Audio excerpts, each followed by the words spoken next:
Diante de mim estava um homem.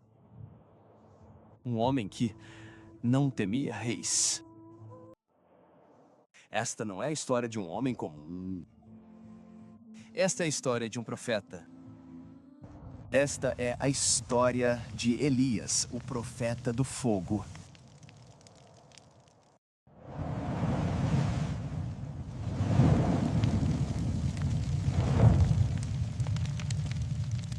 A terra de Israel estava mergulhada em trevas espirituais. Pois suas ruas, que antes ecoavam louvores ao Deus vivo, agora estavam contaminadas. Altares dedicados a Baal surgiram como cicatrizes na terra.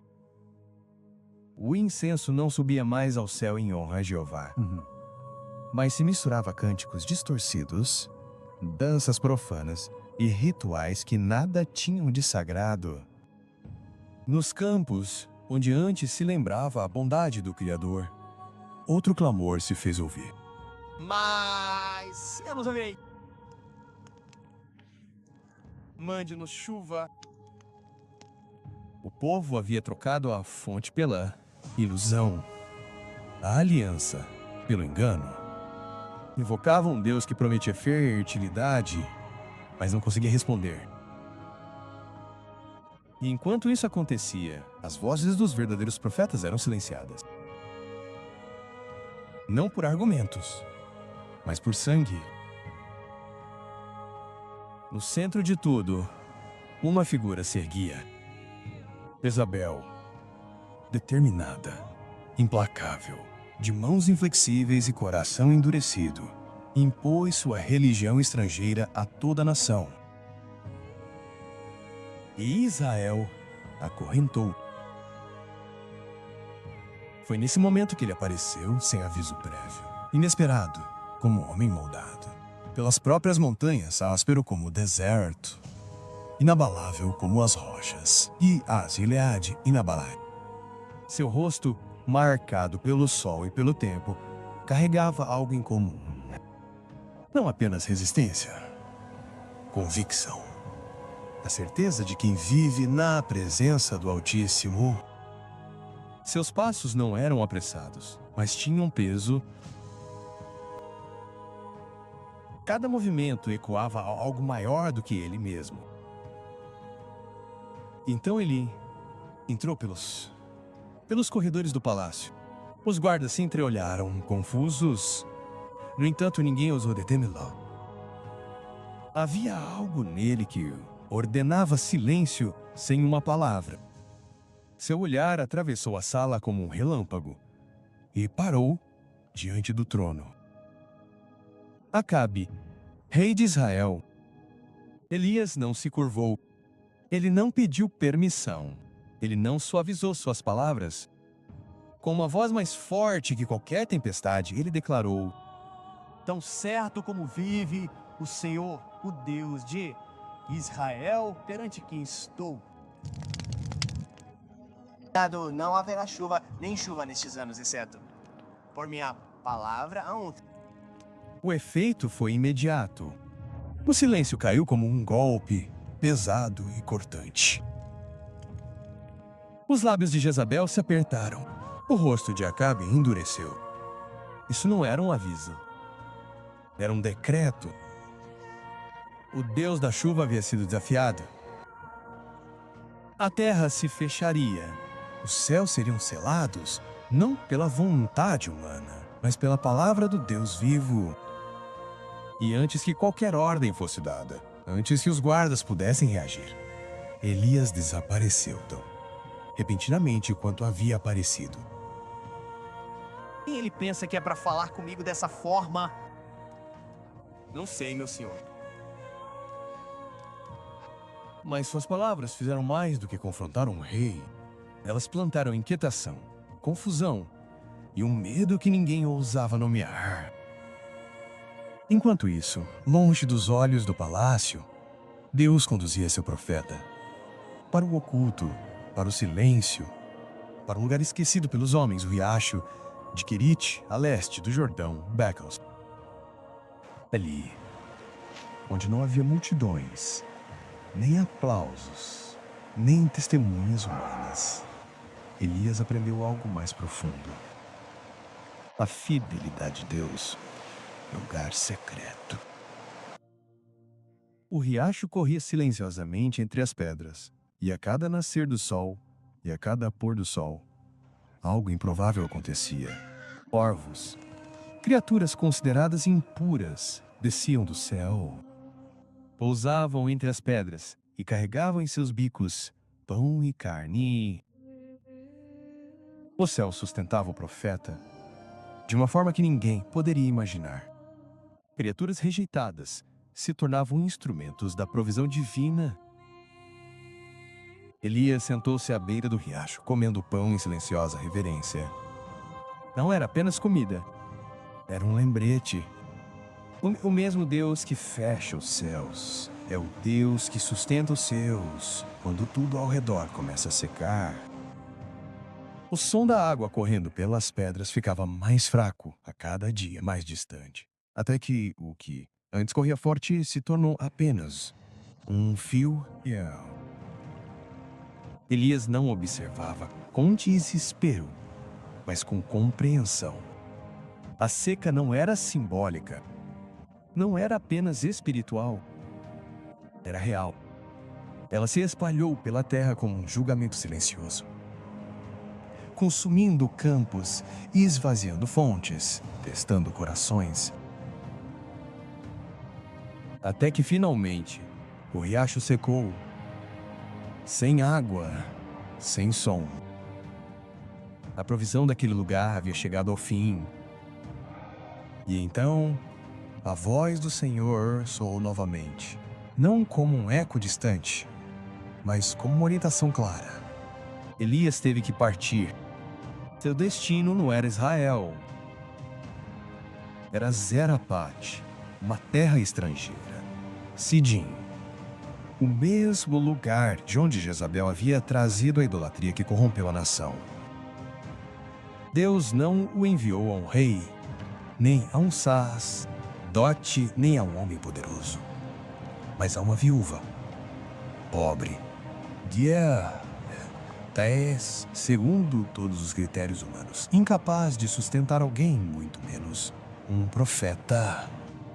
Quando Elias chegou, a cena era simples, quase silenciosa.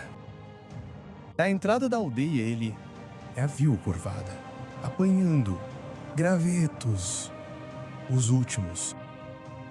Com voz firme e sem aspereza, ele disse: Traga-me um pouco de água e também um pedaço de pão. Juro pelo nome do Senhor teu Deus, que não tenho pão. Tenho apenas um punhado de farinha e um pouco de azeite. Estou apanhando esses gravetos para preparar nossa última refeição. Não houve drama, apenas realidade. Pro final. Mas Elias não recuou, porque não estava falando de si mesmo, Charlie. Algo maior carregava suas palavras. Não tenha medo. Essas 3 palavras quebraram o peso daquele momento. Faça como você disse, mas primeiro faça para mim um pãozinho e depois um pouco para você e seu filho. Pois assim diz o Senhor, a farinha da vasilha não se acabará. E o azeite da botija não faltará, até o dia em que o Senhor fizer chover sobre a terra o bem. O tempo pareceu parar. O vento silenciou. O silêncio tornou-se quase palpável. Ela estava diante de uma escolha entre o que podia ver e o que lhe fora dito, entre a lógica da escassez e a possibilidade de um milagre. Suas mãos tremiam, mas ela obedeceu. E naquele ato silencioso de fé, o impossível começou. A vasilha nunca se esvaziou, o jarro nunca secou. Dia após dia, quando sua mão alcançava a flor, havia sempre mais. Quando ela derramava o azeite, ele jorrava. Enquanto a terra ao seu redor murchava, enquanto nações inteiras sentiam o peso da fome, dentro daquela casa simples, havia pão todos os dias. Não em abundância avassaladora, mas em provisão suficiente, constante, fiel. Mas a obra de Deus ainda não estava concluída, porque a fé que se sustenta também precisa ser testada. O filho da viúva adoeceu repentinamente, gravemente, a ponto de parar de respirar. O silêncio da morte encheu o grito, um grito profundo, rasgando o ar. A dor de uma mãe. E com ela, perguntas difíceis. Deve até mim, para me lembrar dos meus pecados? E para fazer meu filho morrer. Agora era confrontada pela tristeza. Elias não respondeu com argumentos. Ele agiu. Pegou a criança nos braços, carregou-a para o andar de cima e a deitou em sua própria cama e a deitou ali sozinho. Ele gritou, ai, não como quem repete palavras, mas como quem derrama sua alma. Ó Senhor meu Deus, eu te imploro, devolve a vida a esta criança. Ele se estendeu sobre o menino 1, 2, 3 vezes. E a cada grito, o céu permanecia em silêncio, como se toda a criação estivesse esperando que algo mudasse. O corpo sem vida respondeu. O fôlego voltou, o peito se elevou. A vida voltou. Elias levantou o menino, carregou para o andar de baixo e o colocou nos braços de sua mãe. Não havia espetáculo, nem multidão, apenas a verdade. E naquele momento, a mulher entendeu. Agora, sei que és homem de Deus e que a palavra do Senhor na tua boca é verdadeira. Assim começou o ministério de Elias, com uma palavra que fechou os céus, com corvos que o apacentaram no deserto, com uma viúva estrangeira que testemunhou o sustento diário, e com uma criança que retornou da morte. Um profeta sem coroa, sem exército, sem apoio humano, mas sustentado pela presença do Deus eterno. Porque quando tudo ao redor parece desmoronar, Deus permanece fiel, sustentando aqueles que confiam nele.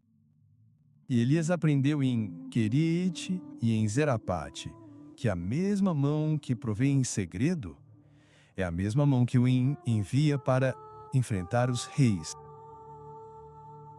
É assim que os homens e as mulheres de Deus são forjados, não em palácios, não em aplausos, mas no fogo da provação e na simplicidade da dependência.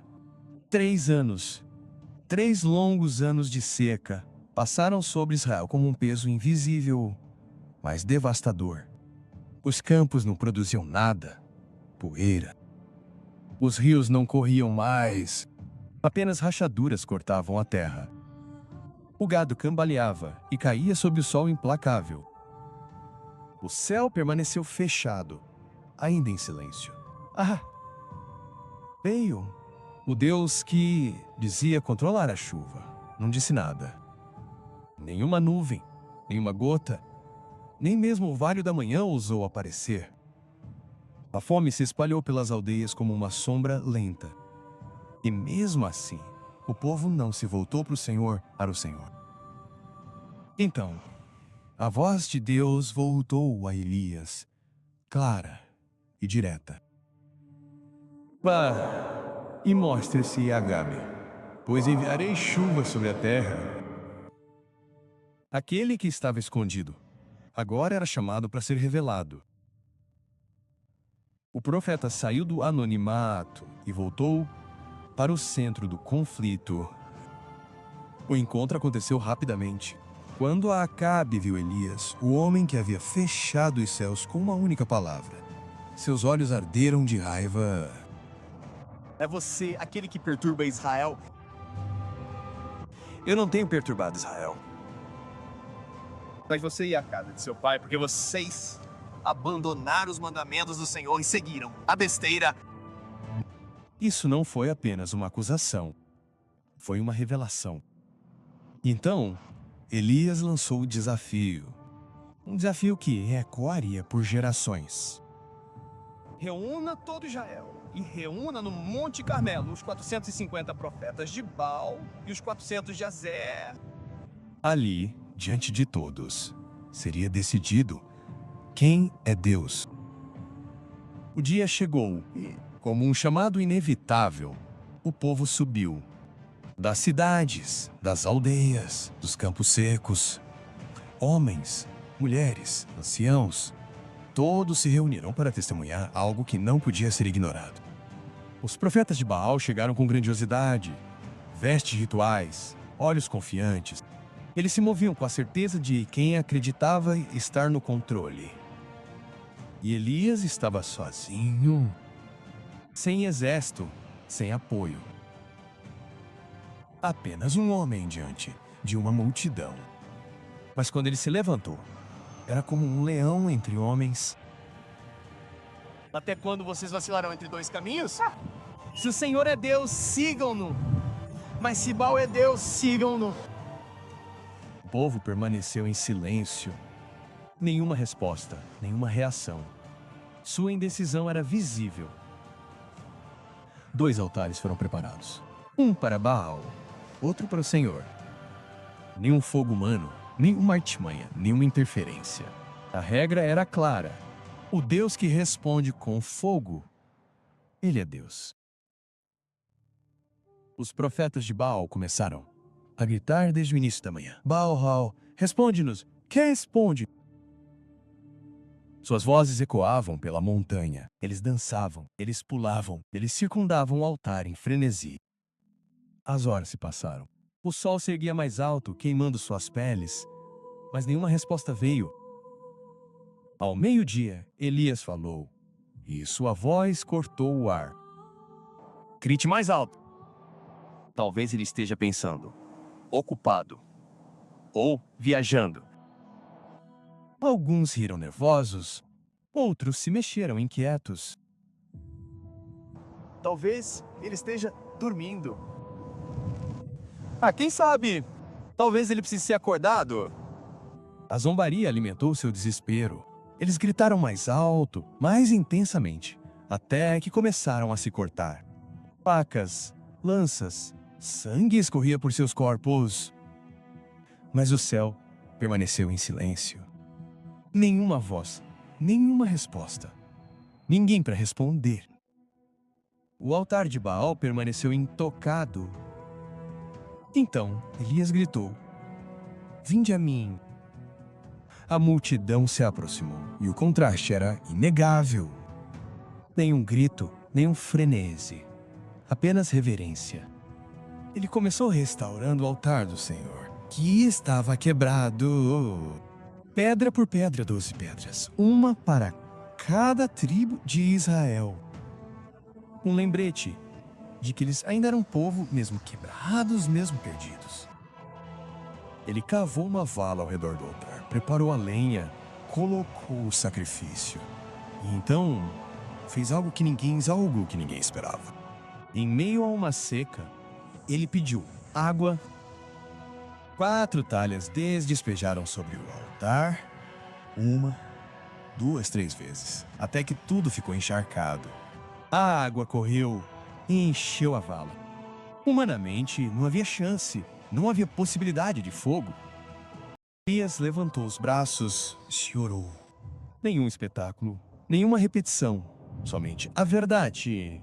Ó Senhor, Deus de Abraão, Isaque e Israel, que hoje se saiba que Tu és Deus e que eu sou Teu servo, e que fiz isso por Tua palavra. Responde-me, Senhor, para que este povo saiba que Tu és Deus e que Tu fazes voltar o seu coração. E então, sem aviso, sem transição, aconteceu. O fogo do Senhor caiu, Mael, não como uma chama comum, Mael, mas como uma torrente do céu. Ele consumiu o sacrifício, a lenha, as pedras, o pó. até a água desapareceu diante dele. Nada restou. A montanha tremeu. O ar se abriu com o som do fogo divino. E o povo caiu, com o rosto em terra. A verdade havia sido revelada.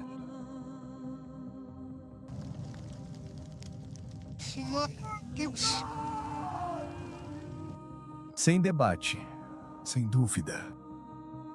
E então Elias ordenou: Vocês sabem o que fazer.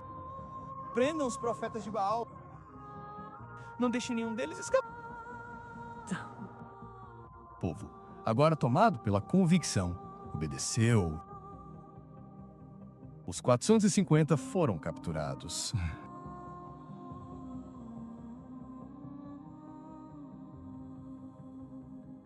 Conduzidos das alturas do Carmelo até o vale, até o riacho de Quizã, que naquele dia não passava de um leito seco. Ali, Elias executou o julgamento, não como vingança, mas em obediência à lei. Um julgamento contra aqueles que haviam corrompido a nação e levado o povo à apostasia. A idolatria havia sido exposta. A verdade havia caído no fogo. E Israel havia testemunhado isso. Mas algo mais ainda estava por vir. Elias não parou por aí. Enquanto o eco do fogo ainda parecia pairar sobre o Monte Carmelo, ele subiu mais alto, sozinho, longe da multidão, longe do barulho, longe da vitória visível. No cume, ele caiu de bruços no chão. Não houve celebração, houve intercessão. Porque o mesmo Deus que responde com fogo é o Deus que envia chuva. Elias começou a orar. Não uma vez, não rapidamente, mas com persistência, com perseverança, com fé. 7 vezes ele viu seu servo para o horizonte. O mesmo Deus que enviou fogo nos enviará chuva. Vai e olhe para a direção do mar. O servo foi, olhou e voltou. 1, 2, 3 vezes. 4, 5, 6.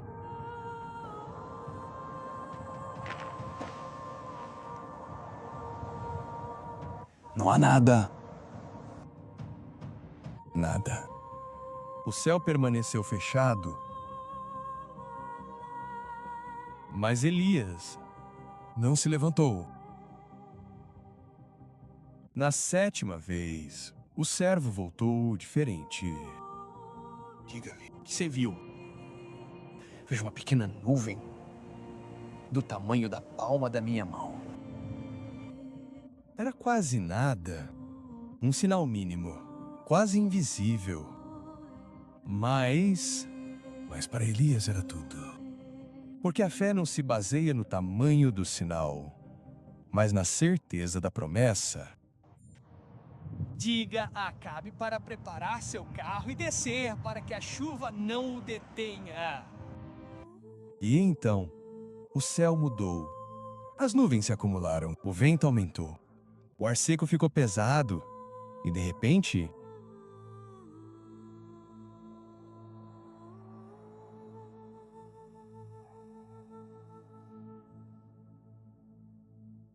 a chuva caiu.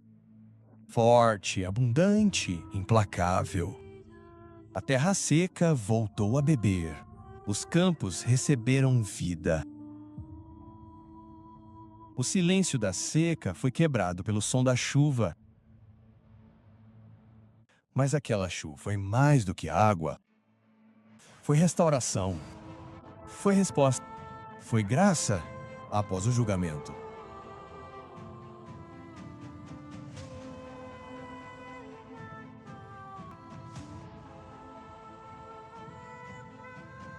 Finalmente.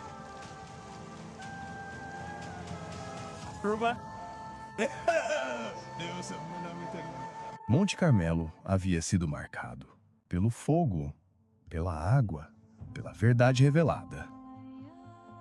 Os altares de Baal reduzidos cinzas, o povo prostrado, clamando: "O Senhor é Deus." Bé.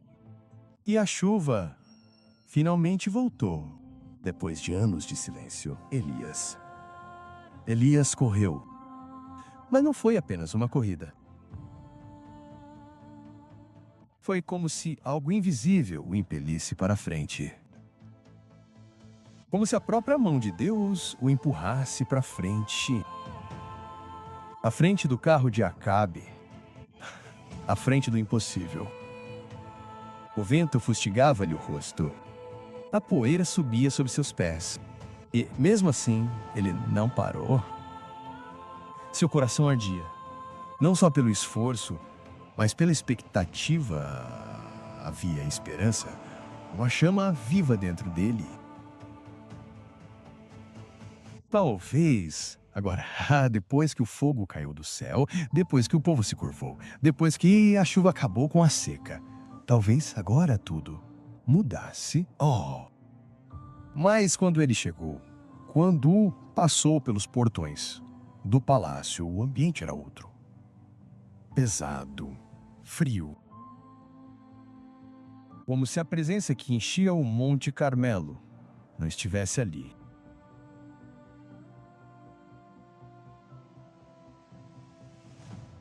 Acabe, ainda abalado, ainda tendo compreendido o que tinha visto, relatou tudo. Cada detalhe.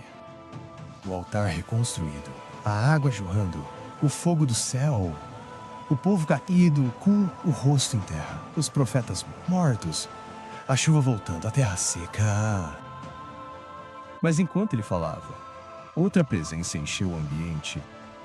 E Jezabel ouvia, e seus olhos não refletiam arrependimento. Eles ardiam, não com fogo celestial, mas com fúria. Como brasas vivas, alimentadas pelo orgulho ferido, ela não se curvaria, nem a um profeta, nem a um sinal, nem mesmo ao próprio Deus. Aquela derrota não ficaria sem resposta. Sem hesitar, ela enviou uma mensagem direta, sem símbolos, sem metáforas. Era uma frase. Um mensageiro partiu imediatamente, trazendo palavras que não continham apenas ameaça, mas morte. Leve esta mensagem até ele. Que os deuses me castiguem. E me castiguem com todo rigor. Se até amanhã, a esta hora, eu não fizer a você o que você fez a eles. Sim. Não era boato, nem política. Era pessoal, direto, definitivo. Uma sentença contra a vida de Elias. E ele ouviu. E naquele momento, algo mudou. O homem que enfrentara reis, que enfrentara multidões, que invocara fogo do céu, agora sentia algo diferente. O peso. Não o peso da missão, mas o peso da alma. A pressão, a perseguição, o silêncio após o milagre. Seu coração disparou, seus joelhos fraquejaram. O cansaço que é escondido veio à tona. Solidão, tensão, cansaço emocional. Tudo isso o atingiu de uma vez. E pela primeira vez, o medo falou mais alto. Elias não respondeu, não confrontou, não pediu fogo. Correu. Deixou para trás o seu servo. Deixou para trás o lugar da vitória. E foi sozinho para o sul, para o deserto. Aquele mesmo deserto onde Deus fala, mas também onde o homem enfrenta os seus limites. O sol queimava. O silêncio era absoluto. Cada passo mais pesado que o anterior, até que A sombra frágil de uma giesta. Ali, o profeta do fogo de Chaissa, exausto. Basta, Senhor. Tira minha vida, pois não sou melhor do que os meus antepassados. Era o grito de um homem que vencera exteriormente, mas estava partido por dentro. A vitória pública revelava a solidão privada. Mas Deus não o deixou cair. Enquanto Elias dormia, um toque suave. Um anjo despertou. Levanta-te e come. Ao seu lado, pão assado sobre brasas, água fresca, provisão no deserto. Comeu, bebeu e tornou a deitar-se. E mais uma vez, o toque. Levantai-vos e comei, homens de fé, pois a jornada é longa demais para vós. Não era apenas alimento para o corpo. Era graça. Era cuidado. Era Deus sustentando um homem que não conseguia mais se sustentar. Fortalecido, Elias se levantou e caminhou. Um dia, depois outro e outro. 40 dias, 40 noites. Até que chegou ao monte de Deus, Horebe. O lugar onde o céu e a terra pareciam se encontrar. Ali, ele entrou numa caverna e se escondeu. Não dos homens, mas diz de si mesmo. Ainda carregando o peso, ainda carregando a sensação de fracasso. Então a voz veio, não distante, mas próxima. Próxima. Elias, o que estás fazendo aqui? Sinto um zelo ardente por ti, Senhor. Teus altares foram destruídos. Teus profetas foram mortos. E eu sou o único que sobrou. E eles procuram tirar minha vida. Então o Senhor o levou até a entrada da caverna. Ele disse para vigiar. Algo estava para acontecer. Algo que marcaria sua alma para sempre. Primeiro veio o vento. Violento, implacável. Rasgando as montanhas detrás, destruindo pedras, varrendo tudo em seu caminho. O som era ensurdecedor. Mas o Senhor não estava no vento. Então, a terra tremeu. Um terremoto abalou o solo. A terra se abriu. As pedras se partiram. Como se a própria criação estivesse desabando. Mas o Senhor não estava no terremoto. Então veio fogo intenso, consumidor. As chamas dançavam como no Carmelo, como um altar vivo. Mas o Senhor não estava no fogo. Então, depois do caos, depois do barulho, depois da força, veio o silêncio. E no silêncio, um sussurro. Suave, gentil, quase imperceptível, mas impossível de ignorar. Não era um som que assustava. Era uma presença que cercava. Uma voz que não esmagava, mas restaurava. E naquele momento, Elias entendeu. O vento, o terremoto, o fogo. Era assim que o homem imagina Deus. Poder, força, juízo, grandeza visível. Mas Deus estava revelando algo mais profundo. Que Ele não está somente naquilo que impressiona. Não somente naquilo que abala a terra. Mas também naquilo que fala ao coração. Quando Elias ouviu o sussurro, ele parou. Todo o seu ser respondeu sem ver. Ele sabia que Deus estava ali. Não no vento que rasgava as montanhas, não no terremoto que abalava a terra, não no fogo que consumia tudo, mas naquilo que mal se ouve, naquilo que não força, mas convida.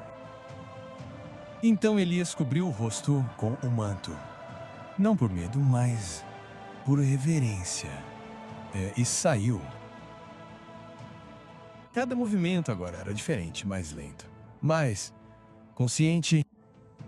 Havia a presença verdadeira de Deus, não na violência, mas numa ternura que transforma o coração. E ali uma verdade silenciosa se estabeleceu. O poder de Deus nem sempre vem com barulho. Às vezes, vem com um sussurro íntimo, pessoal. Mais uma vez, a voz perguntou: "O que você está fazendo aqui, Elias?" E mais uma vez, o profeta abriu sua alma. Sem máscaras, sem força, somente a verdade. A solidão ainda estava lá, a dor ainda estava lá. Mas agora, Deus também estava lá. E então a resposta veio não como repreensão, mas como direção, como esperança, como restauração. Você não está sozinho. Essas palavras ecoaram além do momento. Havia e ainda 7.000 em Israel que não se curvaram a Baal. 7.000. Enquanto Elias acreditava ser o último, o céu já havia preservado um remanescente, fiel, silencioso, inabalável. E mais do que isso, ainda havia uma missão. Você irá. E cada palavra parecia reacender algo dentro dele. Ungirá reis. Você derrubará impérios. Você executará meu julgamento. Mas então, algo ainda mais profundo. Você levantará profetas. A voz não estava apenas restaurando o presente, estava construindo o futuro. Chamado Eliseu, filho de Baal. Um nome que até então não significava nada, mas que carregava continuidade. Ele herdará seu manto. O manto, um símbolo de autoridade, de vocação, de legado. Elias havia pedido para morrer, mas Deus estava multiplicando sua vida. Seu ministério não terminaria ali. Continuaria por meio de outro. A chama não se apagaria. Seria passada adiante. O profeta que pensava estar sozinho descobriu que o céu já estava se movendo, preparando sucessores, organizando o invisível. E o que começou com o fogo no Carmelo não terminaria no silêncio do deserto. Continuaria além dele. Muito além. Mas enquanto o céu traçava seus planos na terra, outra história se desenrolava. Um homem de palácios, de riquezas, de poder, pôs os olhos em algo pequeno. Uma vinha, ao lado de seu palácio em Jezrael. Pertencia a um homem simples, Nabote. Mas aquela vinha não era apenas terra. Era herança. Era identidade. Era promessa pada de geração em geração. Um símbolo sagrado de pertencimento. Cabe a desejou como se fosse algo comum, como se tudo pudesse ser comprado. Ele ofereceu troca. Ele ofereceu valor. Mas Nabote respondeu, firme e inabalável. Caque. Então você aceita, não é meu rei? Que o Senhor me livre de dar-te a herança dos meus pais. Não foi teimosia. Foi fidelidade. Fidelidade à lei. Fidelidade à aliança. Mas Acabe não entendeu. Voltou para o palácio, furioso, derrotado. Como um homem poderoso que não sabe lidar com não. Deitou-se, virou o rosto para a parede, recusou-se a comer. O rei de Israel ficou reduzido ao silêncio da frustração. E então, Jezabel entrou. E quando o viu, seus olhos não mostraram compaixão, mostraram desprezo.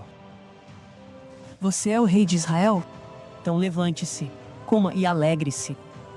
Eu lhe darei a vinha de Nabote. Mas o que ela ofereceu não foi uma solução. Foi um crime. Jezabel agiu, sem hesitar, sem consciência. Cartas foram escritas em nome do rei, seladas com autoridade enviadas aos líderes da cidade. E a ordem era clara: uma encenação, um jejum, uma assembleia, uma acusação. Nabote seria colocado no centro das atenções, não para ser honrado, mas para ser condenado. 2 homens perversos seriam as testemunhas. Falsa. E a mentira foi proclamada como verdade. Era ele, aquele homem. Ele blasfemou contra Deus e contra o rei. Ele merece ser punido. A multidão reagiu, não com discernimento, mas com fúria, movida pelo poder. Arrastaram Nabote para fora da cidade, e ali, sob o peso de pedras, a vida foi tirada.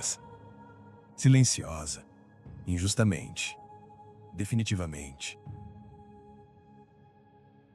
Jezabel recebeu a notícia sem emoção, sem culpa, apenas eficiência. Levanta-te, meu rei. Toma posse da vinha de Nabote, que agora é tua, pois ele já não vive. O rei desceu, confiante, para tomar posse daquilo que nunca lhe pertenceu, sem saber que o céu já tinha respondido. Elias estava chegando. O homem do deserto, do manto áspero, da palavra cortante. Ele apareceu na vinha e sua presença interrompeu o momento como um trovão em céu aberto. Acabe parou e ali aconteceu o confronto. Não entre 2 homens, mas entre um rei e a justiça de Deus. Acabe, filho de Omri, rei de Israel. Mataste e também tomaste posse. Na verdade vos digo que, no mesmo lugar onde os cães lamberam o sangue de Nabate, os cães lamberão o vosso sangue. Sim, vosso... Silêncio caiu sobre a vinha. Pesado, denso. Acabe tremeu. O homem que se curvara diante de Jezabel, agora tremia diante de Deus. Assim que me encontrastes, meu inimigo, eu vos encontrei porque vos vendestes para fazer o que o Senhor reprova. Destruirei a vossa descendência. Farei cair sobre vós o mal. Os cães devorarão Jezabel. Cada palavra tinha um peso eterno.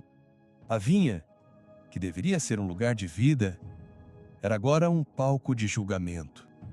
Onde deveria haver colheita, havia condenação. As Escrituras dizem que nunca houve um rei como Acabe, que se vendeu para fazer o mal, movido por Jezabel. O mal deixara de ser uma exceção, tornara-se um sistema, uma política, uma lei. Mas mesmo no meio deste império de corrupção, uma voz permanecia. Um homem com um manto simples, mas com uma autoridade que nenhum trono poderia superar. E se levantou para declarar que não há poder na terra maior que o julgamento do Altíssimo e a mensagem atingiu Acabe como uma espada invisível, perfurando não apenas seus ouvidos, mas o mais profundo de seu espírito. O rei, aquele que tantas vezes endurecera seu coração, agora estava quebrantado. Rasgou suas vestes diante de todos, vestiu-se de saco, jejuou e andou em humildade, como alguém que finalmente entendeu o peso do próprio pecado. E o Senhor, rico em misericórdia, olhou para aquela humilhação não como uma façanha, mas como um sinal. Por isso, o julgamento foi contido, não cancelado, mas adiado. Não viria sobre ele, mas sobre seus descendentes. Pois Deus é justo, mas também paciente. E naquele silêncio pesado, uma verdade ecoou como um trovão contido. A voz do profeta não se curva. A coroa cia com tronos não negocia. Com o poder não negocia. Quando os reis se corrompem, Deus levanta vozes, vozes. Vozes que rasgam o conforto, que denunciam o pecado, que lembram que a terra não pertence aos homens, mas para o Senhor. A vinha de Nabote, aquele pequeno pedaço de terra manchado de sangue, tornou-se mais do que uma injustiça, tornou-se um testemunho, um sinal eterno de que nenhum ato de violência passa despercebido. Aquele sangue inocente clama e jamais é esquecido no céu. O tempo passou, e como tantas vezes acontece na história, um novo rei surgiu, mas não um coração novo. Após a morte de Acabe, seu filho Acasias assumiu o trono, e com ele veio a repetição dos mesmos erros, dos mesmos ídolos, dos mesmos caminhos tortuosos, das mesmas provocações contra o Deus de Israel. Era como se as lições do passado tivessem sido enterradas com os mortos, Então, num dia comum, sem aviso, o destino o alcançou. Acasias caiu da janela de seu quarto em Samaria. O impacto foi violento. Seu corpo estava partido, frágil, à beira da morte. E naquele momento em que qualquer homem buscaria o céu, ele olhou para o lugar errado. Em vez de clamar ao Senhor, ele ordenou: Vá constar Balabu, o deus de Ekron. Pergunte a ele se eu vou me recuperar. Não foi apenas uma decisão, foi um desafio, um insulto direto ao Deus vivo. O rei de Israel, chamado para liderar o povo, na verdade, agora buscava respostas de um ídolo estrangeiro, Eblan. Mas antes que aqueles mensageiros chegassem ao seu destino, o céu já havia respondido. O anjo do Senhor falou com Elias, e o profeta, mais uma vez, se levantou, sem hesitação, sem medo. Ele interceptou os mensageiros na estrada e declarou: Não há Deus em Israel? Por que vocês vão consultar Balabu, o deus de Ekron? Então levar esta mensagem ao rei. Vocês não vão descer da cama em que subiram. Certamente morrerão. Os mensageiros retornaram mais do que o esperado. E quando os viu, Acasias os interrogou. E eles contaram tudo. Cada palavra, cada detalhe. Eles descreveram um homem que os havia parado na estrada. Um homem coberto de pelos, com um cinto de couro em volta da cintura. E quando ouviu o rosto do rei ficar tenso, ele soube que não havia dúvida. É ele. É Elias, o tesbita. Quem ele pensa que é? Chamem o capitão da guarda real. A mesma voz, o mesmo profeta, o mesmo Deus. Consumido pela ira, ele enviou um capitão com 50 soldados para trazer Elias à força. Eles o encontraram no alto de uma colina, sentado imóvel, como um homem que não tinha do que fugir. Elias, homem de Deus, o rei ordena que vos desça imediatamente.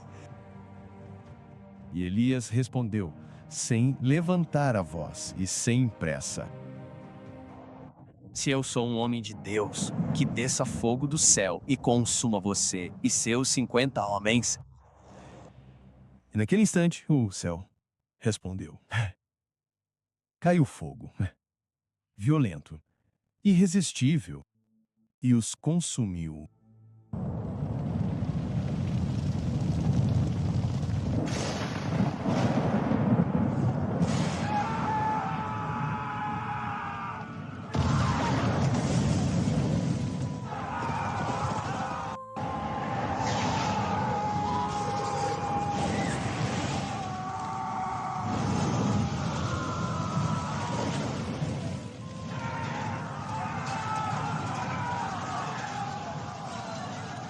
Mas o coração do rei aqui ainda não tinha aprendido.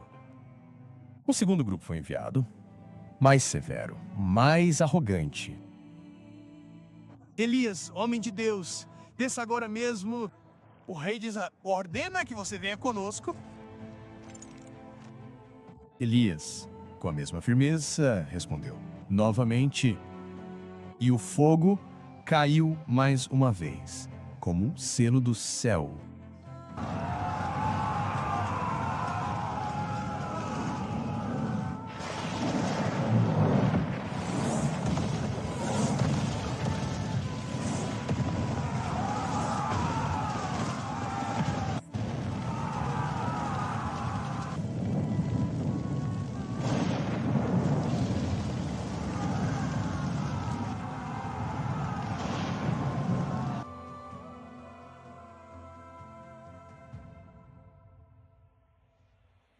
Mesmo assim, o perigo persistiu. Um terceiro capitão foi enviado. Mas se este não veio com ordens, ele veio com medo. Ele se ajoelhou diante do profeta e implorou: Elias, homem de Deus, eu imploro que poupe a minha vida e a vida destes homens. Ele entendeu que não era apenas um confronto humano. Era o céu respondendo à terra. E então o anjo do Senhor falou a Elias: Elias, desça com ele. Não tenha medo. E Elias desceu, não como prisioneiro, mas como mensageiro. Estando diante do rei, ele repetiu, sem mudar uma única palavra: assim diz o Senhor. Porque você enviou mensageiros para consultar Baal e não o Deus de Israel. Você não se levantará da cama em que está deitado. Certamente morrerá. E assim aconteceu. Acasias morreu conforme a palavra do Senhor, sem demora, sem erro, exatamente como foi dita. E a história ecoa como um aviso através dos tempos. Deus não divide sua glória com ídolos. Nenhum trono, nenhuma coroa, nenhuma autoridade humana pode se elevar acima do céu. O mesmo fogo que caiu sobre o Carmelo caiu novamente, não apenas para julgar, mas para confirmar.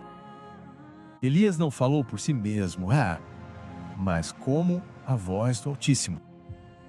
Depois de ouvir a voz de Deus em Horebe, não no vento, não no terremoto, nem no fogo, mas no sussurro, Elias entendeu. Deus entendeu. Não foi apenas uma percepção momentânea, foi um profundo rompimento. Ali, naquele silêncio que perfura a alma, ele percebeu algo maior do que sua própria dor. A jornada ainda não estava concluída. O chamado não era apenas para enfrentar reis, nem para derrubar altares, mas para construir continuidade, para garantir que a chama não se apagasse com sua partida. Pois a obra de Deus não termina em um homem.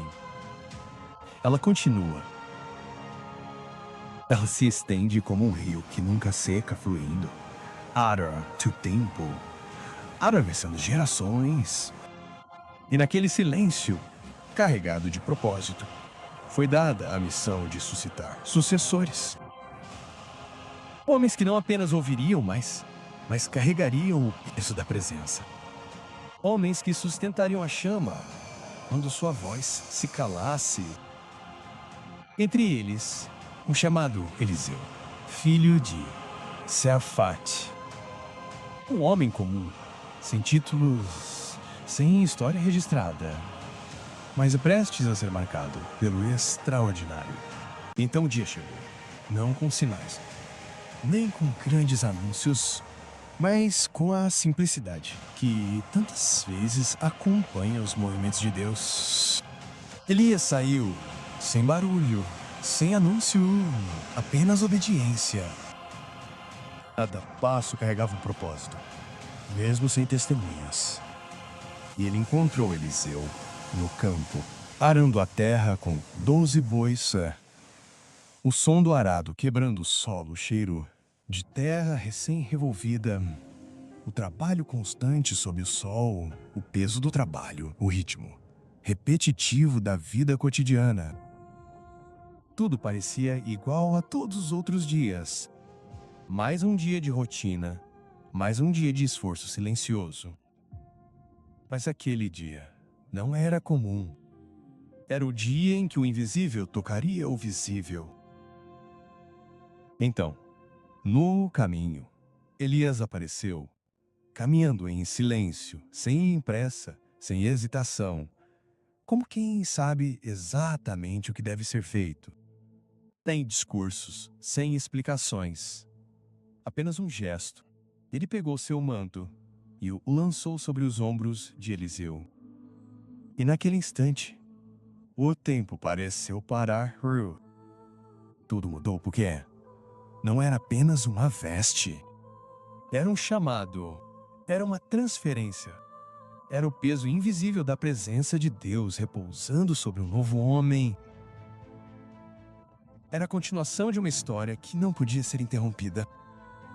Eliseu entendeu sem palavras, sem dúvidas, só, como se algo dentro dele despertasse irreversivelmente.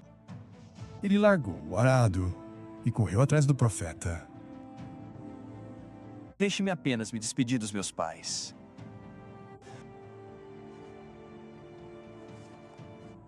Havia urgência, mas também honra. Ele não queria partir sem reconhecer suas raízes. Elias respondeu com poucas palavras, mas o suficiente, pois quando Deus chama, não são necessárias longas explicações. Eliseu voltou para casa e, diante daqueles que o criaram, declarou: Pai, mãe, hoje, atender ao chamado de Deus, Maui. Havia firmeza em sua voz, mas também consciência do custo. Não foi uma decisão leviana. Foi definitiva. Ele pegou a lenha do arado e a transformou em fogo. Sacrificou os bois, preparou comida e a deu ao povo. Um ato simples, mas cheio de significado. Foi mais do que um gesto. Foi um momento decisivo. Foi um altar erguido a partir dos restos de sua vida anterior. Foi um corte com o passado. Sem retorno, sem planos alternativos, sem caminho de volta.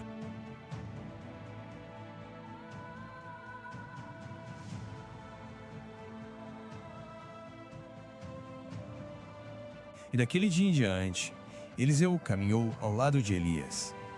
Não apenas como um discípulo, mas como um homem em processo. Aprendendo, observando, servindo.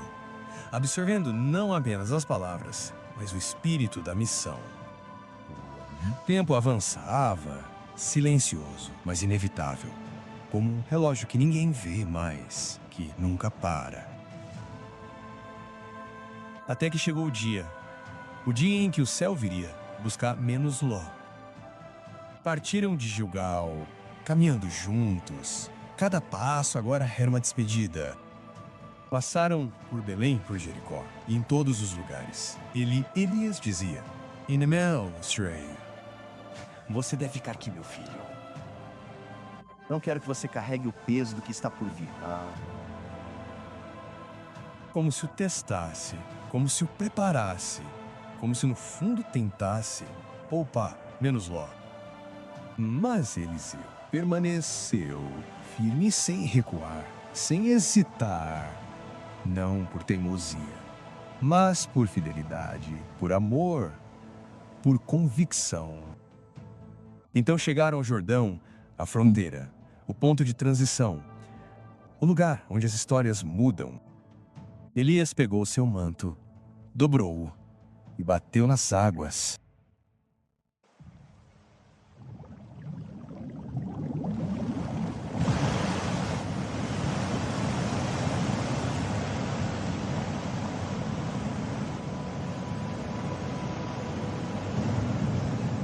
As águas se abriram, como se reconhecessem a autoridade daquele ato, e ambos atravessaram em terra seca, como antigamente, como um eco vivo do Deus que não muda, agora se repetindo, diante de novos olhos. Do outro lado, chegou o momento. O silêncio tornou-se mais pesado. Diga-me, meu filho, o que deseja que eu faça por você, antes que eu seja levado? Peço-lhe, nada, meu senhor. Porção dobrada do seu espírito.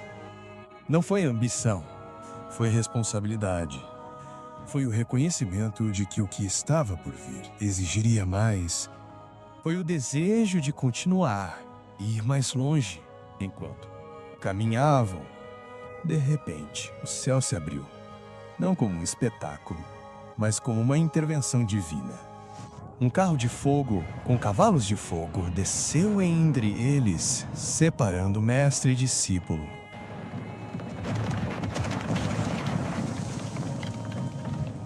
Então Elias foi arrebatado num redemoinho, que se elevou, foi carregado, desapareceu nos céus.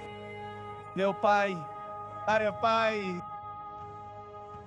Os carros de Israel e seus cavaleiros. Seu grito rasgou o silêncio, cheio de pesar e honra. Seus olhos seguiram até que ele não conseguiu mais ver. Silêncio, ausência, o vazio da partida. Mas então, algo caiu. O manto. É o mesmo manto agora, diante dele, como uma resposta, como uma confirmação. Eliseu rasgou suas vestes, luto, mas também transição. O ponto final de uma fase e o instante inicial de outra. Ele tomou o manto em suas mãos, agora não como espectador, mas como portador, e retornou ao Jordão. Cada passo trazia uma decisão. Ele parou diante das águas, levantou o manto e declarou: Onde está o Deus de Elias?